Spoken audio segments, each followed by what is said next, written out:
a nanobiotecnologia aplicada à medicina. Então, no futuro será possível diagnosticar e tratar doenças a nível celular, o que irá ter um enorme impacto na saúde humana e animal. Então, nessa fase, a medicina vai passar a ser personalizada e os medicamentos derivados da nanobiotecnologia serão desenvolvidos à medida do paciente, sendo por isso muito mais eficazes.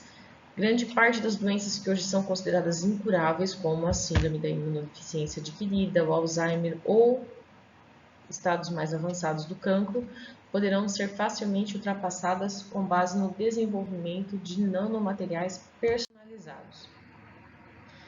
As principais aplicações que se perspectivam consistem nos sistemas de liberação controlada dos fármacos e a engenharia de tecidos e a produção de substitutos de sangue. Na liberação dos fármacos, o grande desafio reside no design de sistemas que permitam que as nanopartículas se dirijam ao alvo pretendido e não aos outros alvos considerados indesejados. Uma maior eficiência terapêutica, diminuição da toxicidade, proteção contra a instabilidade e decomposição do fármaco e diminuição das dosagens utilizadas. Se eu uso uma menor partícula, eu tenho uma maior chance dela chegar no meu alvo. Se a partícula é menor, eu diminuo a toxicidade. Eu diminuo a capacidade dela ser instável, porque ela é menor, e de se decompor também. E a quantidade de utilização ser menor. Aqui são alguns segmentos líder, né, na biotecnologia, que eu já falei um pouco: libertação de fármacos, agentes de imagem, biosensores, aplicações, né, em protetores solares, em compósitos, para propriedades mecânicas, óticas, elétricas, revestimentos e superfícies, por exemplo, em pisos de prata que tem ação, revestimento antibactericida, que possui propriedades hidrofóbicas, né, que vão poder proteger esses materiais, ferramentas mais resistentes, produzidas a partir de nanocristais. A curto prazo, a gente já existe a utilização na pintura, onde a gente tem pinturas que emitem luz quando submetida a um campo elétrico. Agente biológico, devido à grande área superficial, estuda-se nanopartículas aplicadas em filtros de ar e de água, células combustível, armazenamento de hidrogênio, displays, já estão em fase de testes, televisores, monitores com telas feitas a partir de nanopartículas. Apresentam maior brilho e menor consumo energético, aditivos no combustível, óxido de sério, que melhora a eficiência do combustível, em baterias. Cada vez melhor as fontes de energia devem ser cada vez mais eficientes. A longo prazo, lubrificantes, cerâmicas, implantes médicos, materiais magnéticos, aplicação militar. Aqui, nanocompósitos poliméricos, né? São materiais formados pela combinação e mistura de um plástico ou borracha em um material disperso na forma de partículas que tenham pelo menos uma de suas dimensões na ordem de grandeza de nanômetros. O número de oportunidades abertas é extremamente elevado, né? A seguir, algumas relacionados a algumas indústrias e respectivos produtos que poderão sofrer um impacto importante desses nanocompósitos.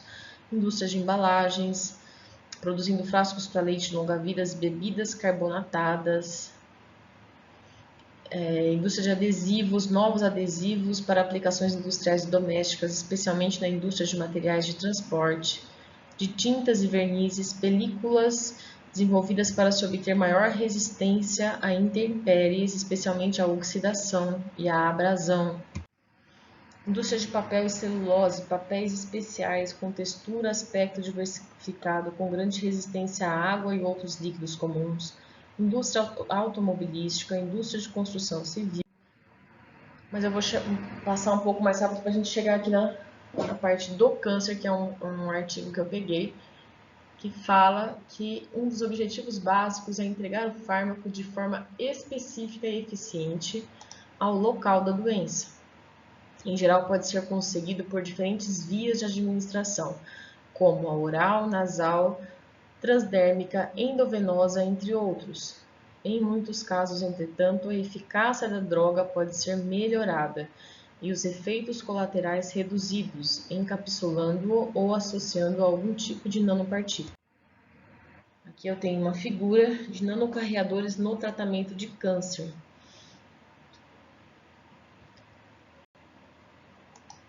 Esses nanocarreadores podem acumular no tumor por um mecanismo passivo conhecido como efeito Enhanced Permeability Enhatation, devido à permeabilidade vascular aumentada nessa região tumoral. Adicionalmente, o mecanismo ativo vai aumentar a captação de nanopartículas por essas células tumorais. Esse mecanismo consiste em modificar a superfície dos nanocarreadores, que podem ser reconhecidas especificamente por receptores proteicos presentes na superfície da membrana celular. Aqui no B a gente tem exemplos de nanocarreadores, ligantes de superfícies e agentes terapêuticos utilizados para o diagnóstico ou terapia de câncer.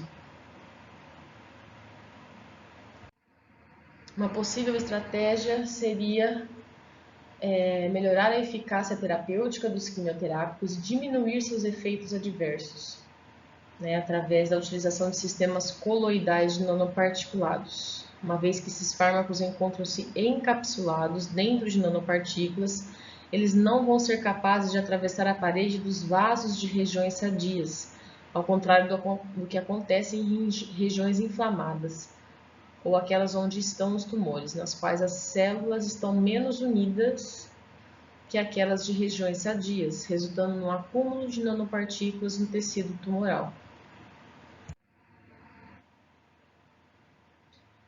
Aqui eu coloquei um pouco de um paper que eu peguei de um estudo que fala de uma medicação para o tratamento de câncer de mama e pâncreas. Aqui alguns exemplos de nanopartículas de acordo com a data de aprovação clínica pelo Food and Drug Administration, algumas medicações que já estão aí no mercado, tá? E como conclusão, a gente chega que filmes de nanomateriais eletrotermocromáticos são capazes de modular a cor das superfícies poliméricas, os revestimentos nanoestruturados e filme finos para superfícies inteligentes, como implantes biomédicos, autolimpantes, antimicrobianos, autorregenerativos, dispositivos sensoriais, superfícies nanogranuladas, sistemas para eletrônica flexível,